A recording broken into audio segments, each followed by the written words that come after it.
I begged my sister to choose her fiancé over me, but she ended their 9-year relationship to keep being my full-time carer, and now I feel like the burden that's ruining her life. I'm a disabled 21-year-old male. I live with my older sister who's 27. I've been a paraplegic since I was a kid as a result of an accident.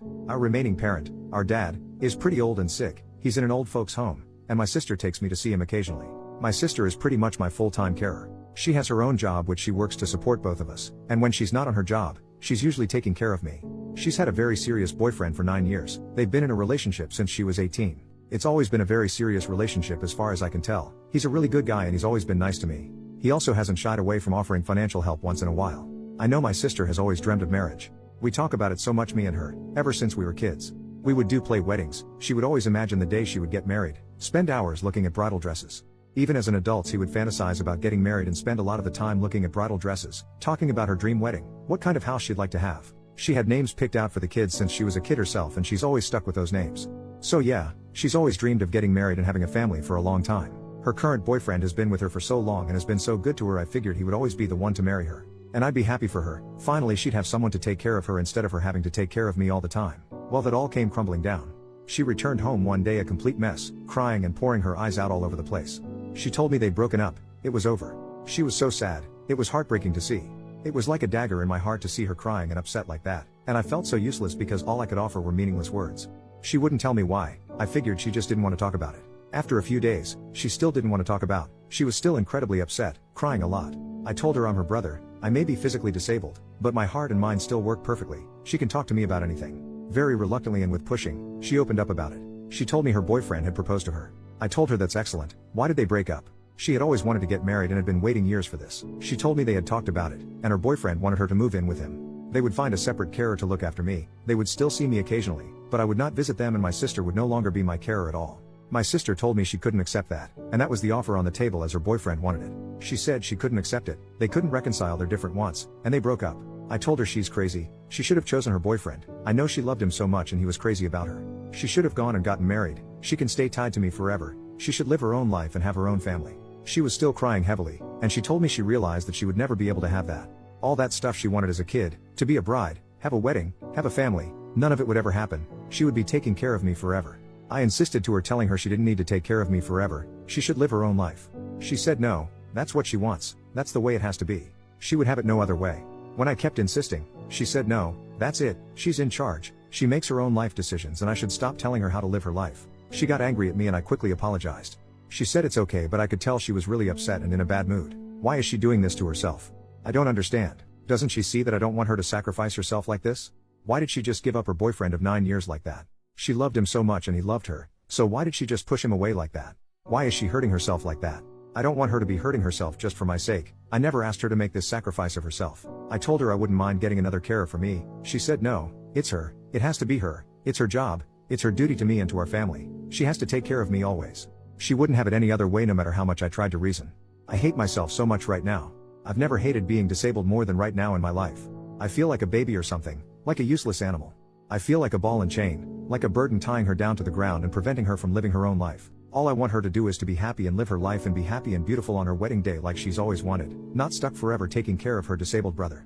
I wish I could just die to free her of her burden. I'd be lying if I said I hadn't seriously considered just taking my life so she could finally be free and pursue her own life. I'm not just saying that either. I'm serious. I know she'd mourn me for a while, even a few years, but after that she'd move on and get married and live her life like she's always wanted. It might be the only way she ever knows true happiness. I tried to convince her, but she seems determined to bog herself down like this. I don't understand. She's not being reasonable. She's not looking out for what's best for herself. Why is she doing this? How can I get her to focus on herself and her own life? Please guys, help me out. How can I talk some sense into her? How can I convince her to put her needs ahead of my own and to go focus on her life mainly so she can live the life she's always wanted instead of being chained down to me? How can I convince her of this? Please help. I feel so desperate and sad for her. Update, 2 days later. Okay, so this is an update to the post I made 2 nights ago. I just want to first of all say thank you so much to all those of you who posted extremely kind and heartwarming comments. That was amazing of you. Thank you so much. I'm also feeling much better now. I understand things much clearer and talked it over with my sister. It seems I was confused and in the heat of the moment there was a lot of misunderstanding. I have talked it all over with my sister, and we are both feeling much better and brighter now, and we agree things may have turned out for the best. I now realize, after my sister explained it to me, that he was not right for her, even though they had been together so long. I guess the length of their relationship had left me with a false impression. Firstly, as my sister explained it, it seems he didn't say I couldn't visit at all, as I had thought she meant. but that I just couldn't visit whenever I wanted to. They'd set times and schedules for when I could visit to ensure I wasn't over all the time interrupting and interfering with their lives. However, it seems my sister didn't like this at all. She said she realized her boyfriend had a problem with me, and wanted to place some distance between her and me, and she wasn't okay with that at all.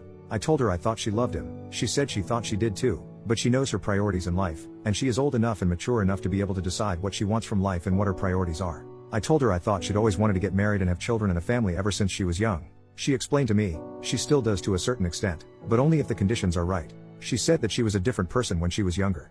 Now that she's older, her ideals and priorities have changed. She said that if she does get married, it's basically like what one commenter described as a package deal. I'd have to be included in the family too, and I'd have to live them and be part of their family full time. She said if any potential husband couldn't accept that, then he could get stuffed, and she didn't want him. That's basically what she thinks of her now ex-boyfriend, and she said she feels much more positive about her future now that he's gone. She said while she was with him, she was always feeling unsure about what the future held in relation to her and me, but now that she's made her firm decision, she knows she'll never let go of me. I asked her, what if this means that she'll never get married? What if it means that she never ends up finding a guy who's okay with all this and is willing to settle down with her with me in the fray? She said if that's the case, then so be it. As she explained it, she basically said I'm her family now, I exist and I'm the most important thing to her. She won't sacrifice me for a hypothetical husband and hypothetical children who don't yet exist but may one day. She said priority number one for her will always be me and taking care of me throughout my life and disability. She couldn't imagine living her life without it. I told her, but didn't she feel she was severely limiting herself by chaining herself to me? Didn't she feel she was severely restricting her opportunities in life and what she could become? She explained that her years with me and taking care of me had helped form part of her identity. Taking care of me now is part of her identity and character. It's one of the things she lives for. I found that amazing, but she said she could have it no other way. I provide to her just as much as she provides to me, she said, and perhaps even more. I told her she was exaggerating, but she insisted it was absolutely true. She explained how the mere fact of her looking after me, and her taking care of me, day in, day out, brings so much joy and happiness to her life, she doesn't know how she could ever live without it, and to her it's so much more important than the possibility of having a husband or children.